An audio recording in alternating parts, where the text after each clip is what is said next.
Bueno, pues aquí siempre empezamos con un aplauso.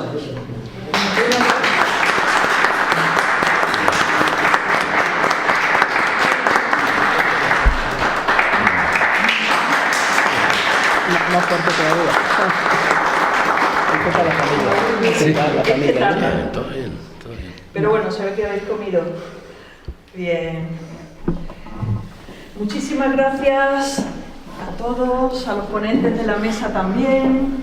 Vamos a empezar la tertulia del ser político, porque hay materia. La pregunta: ¿por qué hay tantos intereses en prolongar el estado fallido y dictatorial de Guinea Ecuatorial si se violan sistemáticamente los derechos humanos desde hace 55 años?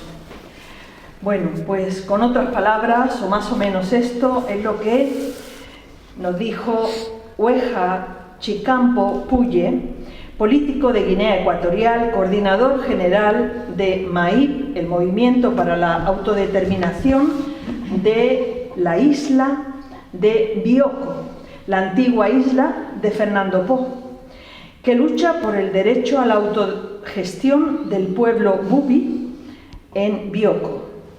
Es también vicepresidente de Nexos G, una organización asociativa del derecho español, cuyo objetivo es proveer un marco de interacción y de coordinación para la interposición de acciones contra la violación de los derechos humanos perpetrados por los agentes del Estado de Guinea Ecuatorial contra la disidencia política. Esto me recuerda a otras cosas, me recuerda a otros países también. Ahí está Hami, Irán.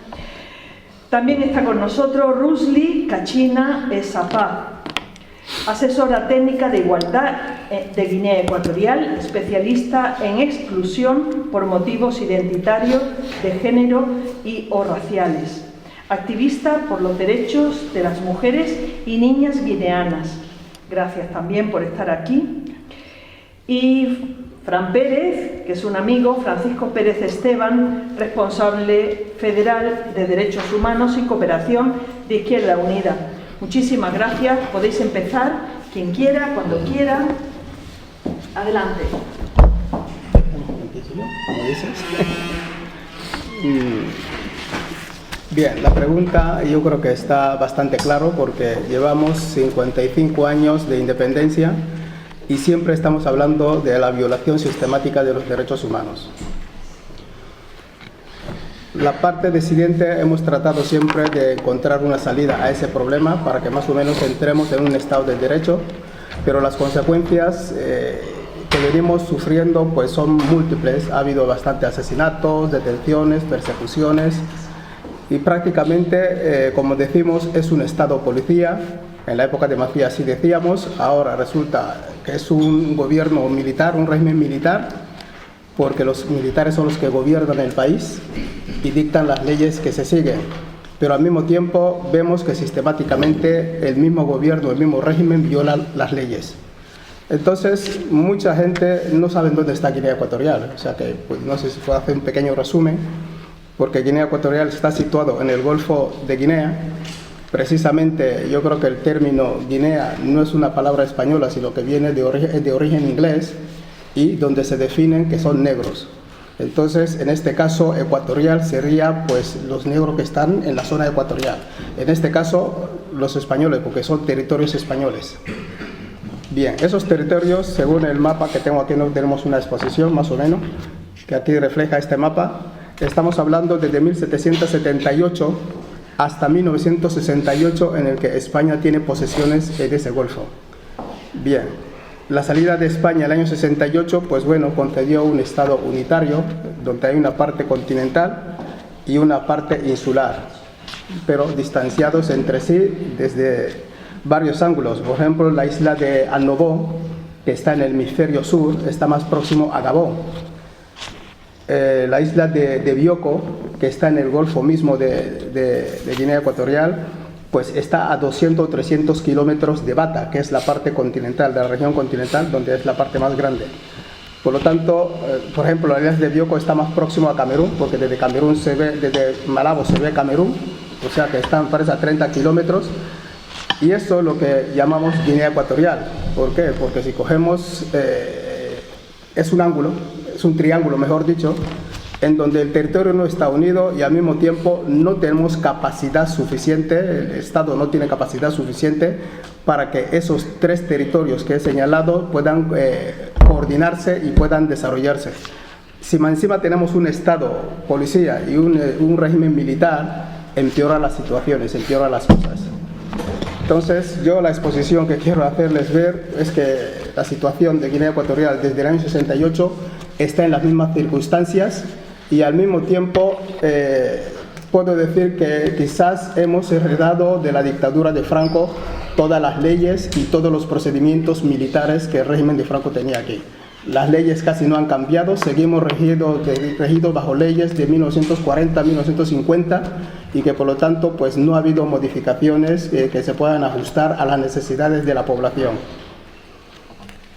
Lo que estamos preguntando, ¿por qué se prolonga tanto tiempo esa dictadura? Es un Estado fallido, no solamente porque hay un régimen militar, sino que la misma estructura, la misma forma de creación del Estado, se cometieron muchos fallos. Esos fallos estaban precedidos quizá por las Naciones Unidas y amparadas también por España por los intereses que aquel entonces le interesaba al régimen de Franco entrar en la comunidad internacional, que sea aceptado en las Naciones Unidas y que pueda ser bien visto ante los países europeos y demás. Entonces se concedió la independencia de una forma casi desordenada, sin unos principios. ¿Por qué? Porque lo señalo así porque en un régimen dictatorial, yo siempre lo he dicho, un régimen militar dictatorial no puede tener partidos políticos. Eso es lo que está ocurriendo en Guinea Ecuatorial. Hay la ley de partidos políticos, pero resulta que los partidos políticos no pueden moverse a 2 metros de su sede, vamos a decirlo así. Por lo tanto, el régimen militar no permite que esa población o esa gente o esas organizaciones puedan desarrollarse y transmitir a la población más o menos sus puntos, sus proyectos y su punto de vista como debe ser la sociedad, ¿no?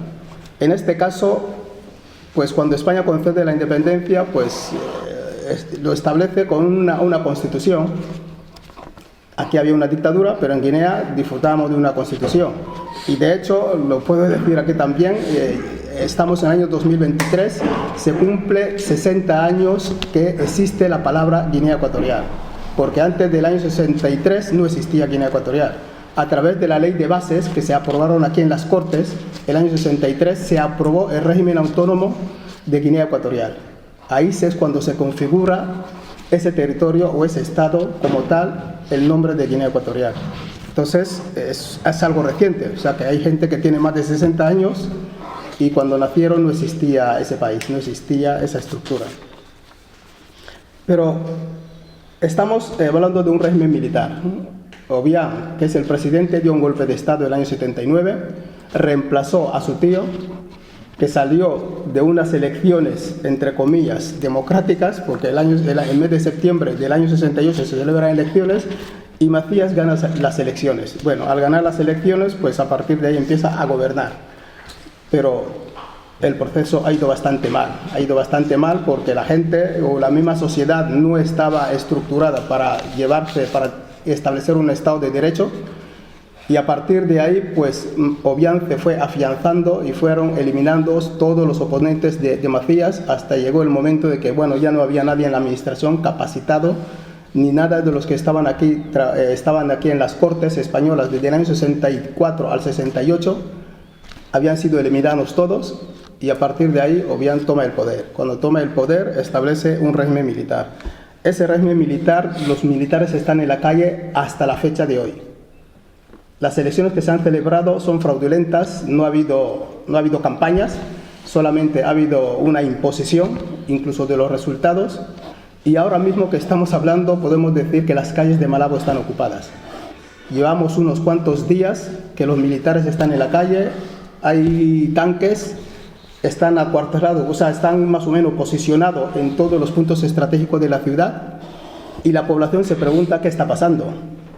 No hay ninguna explicación porque no hay un enemigo a la vista, porque los únicos enemigos podrían ser lo que definen como disidentes, que serían los opositores, pero los opositores no son militares, no estamos armados para combatir un régimen militar. En ese caso, la población muchas veces se pregunta, ¿qué hacen los militares en la calle? No hay respuesta. Entonces, todas las leyes que se están aprobando, que se han venido aprobando, son leyes que han servido únicamente para que la comunidad internacional, lo digo así como en la época de Franco, para que la comunidad internacional esté satisfecho de que al menos hay un inicio, hay unos principios en el que a partir de esta fecha se van a respetar las leyes. Pero todo eso no está resultando. El país, cuando digo que está ocupado por militares, resulta que esos militares al mismo tiempo son, ¿cómo se llama?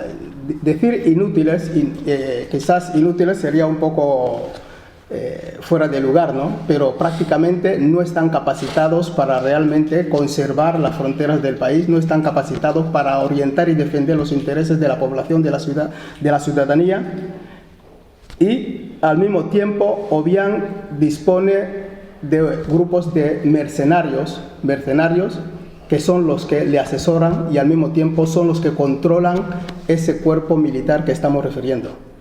O sea, hay un Estado Mayor, pero el Estado Mayor, los militares o los mandos superiores no pueden tomar decisiones porque Obiang está orientado a través de los técnicos o expertos militares que de vez en cuando se mandan al país.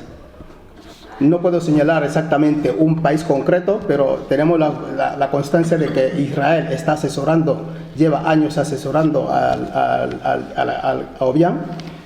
Y en este sentido, pues bueno, hay muchos expertos, vamos a decirlo así, militares de España, Francia, Inglaterra, Estados Unidos, que han venido asesorando también a ese ejército.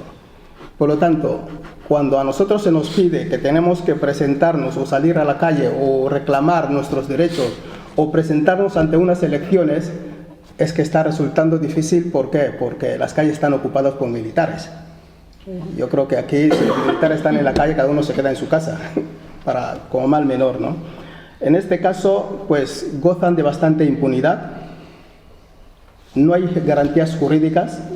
Cuando hay atropellos, la ciudadanía no puede reclamar, no puede exigir. El caso de Guinea es fuera de lugar. ¿Por qué? Porque se puede decir prácticamente que no ha habido ni un caso jurídico que se haya resuelto. Todo lo que se presenta ante la justicia siempre se queda ahí. Al final te aburres, al final te cansas de pagar tasas fiscales, te cansas de estar yendo a los juzgados, pero el problema no se resuelve. Nunca se resuelve.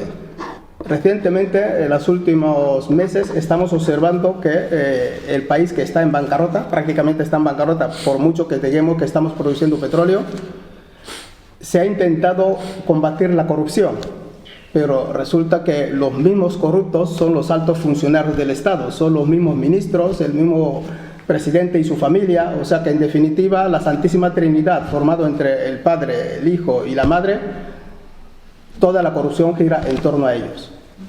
Por lo cual, por mucho que detenga a un ministro o a un director de un departamento por corrupción, no se le puede aplicar. ¿Por qué? Porque al mismo tiempo tiene bastantes datos que vinculan a la madre, a Constancia como primera dama, vinculan con Teodorí, que es el hijo, y al mismo tiempo con Obiang. O sea que la situación del país es bastante caótica, ¿no? Bien. También hay la compra de voluntades, porque estamos intentando analizar por qué se prolonga tanto la dictadura. Aparte de los militares, pues al mismo tiempo el régimen ha tenido suficiente dinero con el petróleo para estar comprando voluntades, para ir impidiendo que no se le puede tomar las medidas necesarias. De hecho, las recomendaciones de los organismos internacionales, esos organismos cuando recomiendan al gobierno de Guinea Ecuatorial los procedimientos que tiene que seguir para que el Estado de Derecho al menos tenga un poco de luz, eso nunca se cumple.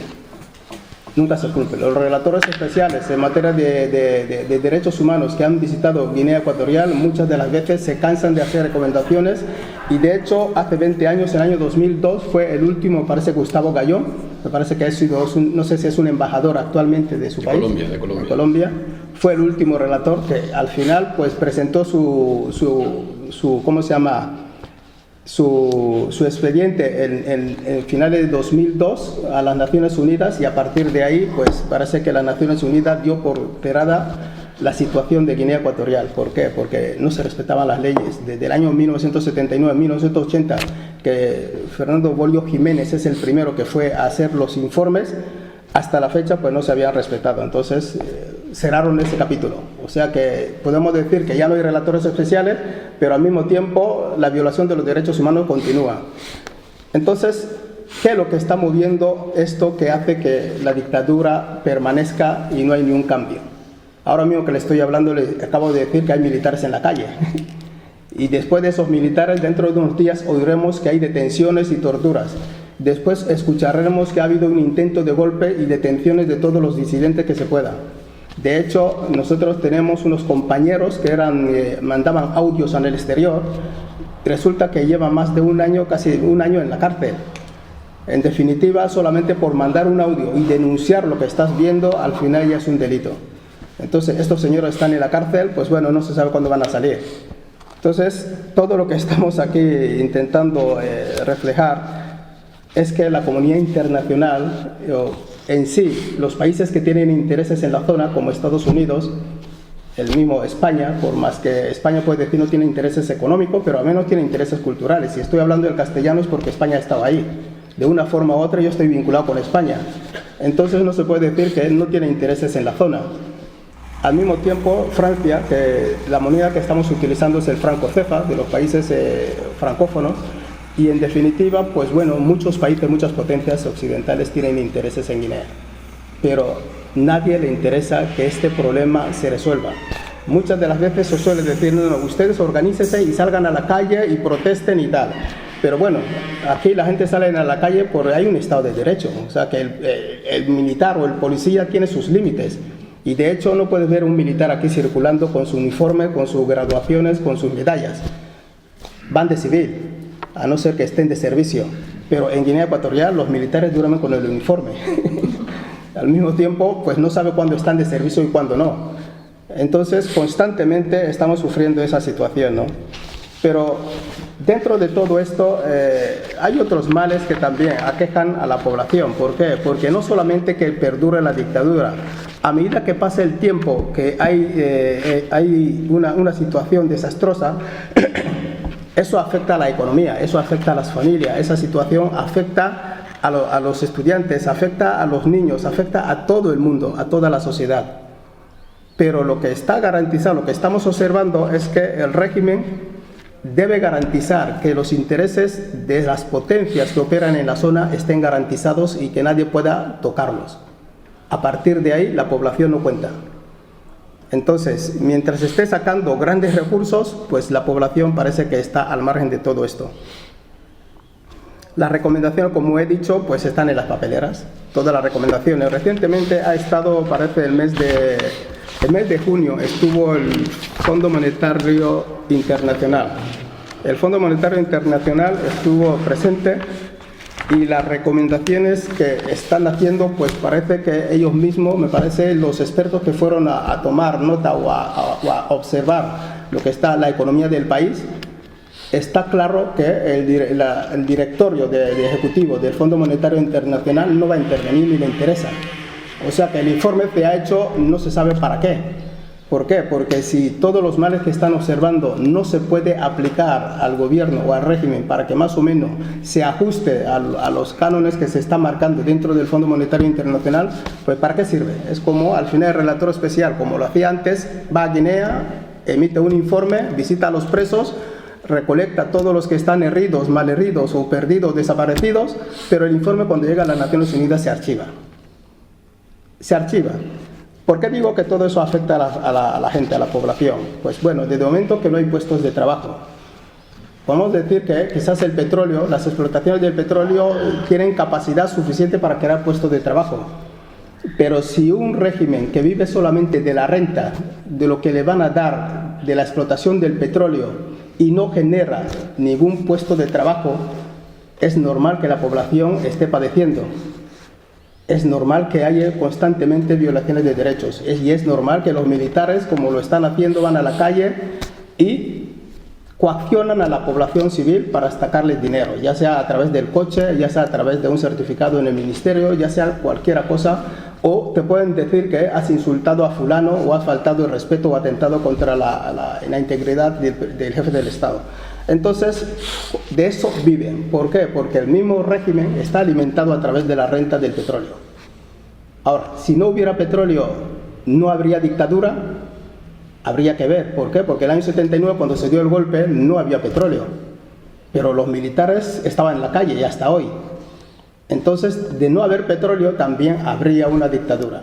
En este caso, ¿qué quiero decir? Antes de que habláramos del petróleo, estábamos hablando de la explotación del cacao, que es la materia prima más importante que había antes de sacar el petróleo.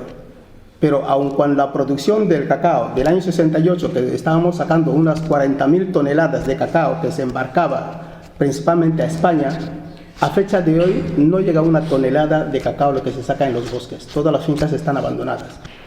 Entonces el ecosistema está afectado, no solamente en los ríos, sino en los mares, en la costa, totalmente está afectado por el abandono de todos los desperdicios que sacamos de Occidente, de cualquier otro país, porque cuando se compra Coca-Cola o cuando se compra una bolsa de plástico de pescado congelado, etcétera, etcétera, todos esos plásticos, todos esos productos se tiran al suelo porque no hay donde se pueden reciclar.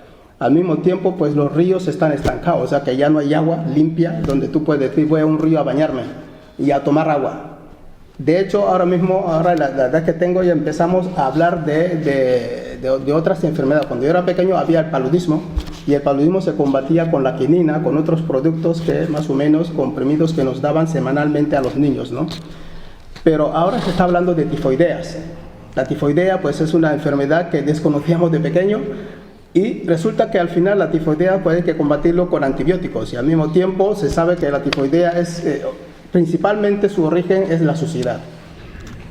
Entonces el agua que se está tomando al no estar purificado, al no estar limpio, la gente está consumiendo agua sucia o envenenada, vamos a decirlo así. Y entonces muchas de las personas tienen tifoidea. Te dicen, habla de 3 cruces, al menos nosotros también sabíamos que del paludismo tenías una cruz o 2 cruces, ahora estamos hablando de tifoidea aparte del paludismo. Por lo cual, hay enfermedades que se habían superado ya en la época autonómica, de 64 a 68, cuando se estaba dando la independencia, esas enfermedades se han reproducido.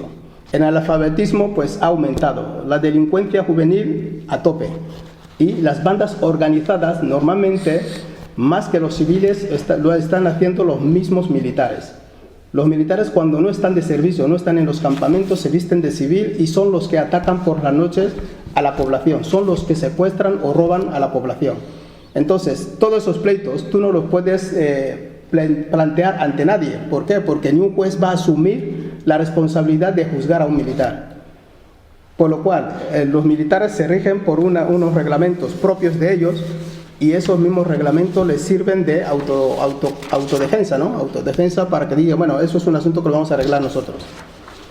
Por lo cual son muchos datos, no sé cuánto tiempo me corresponde de hablar y yo creo que pasaría al otro para que más o menos si hay alguna pregunta y todo eso pudiéramos ir aclarando. Pero luego te vamos a preguntar. Dale, gracias.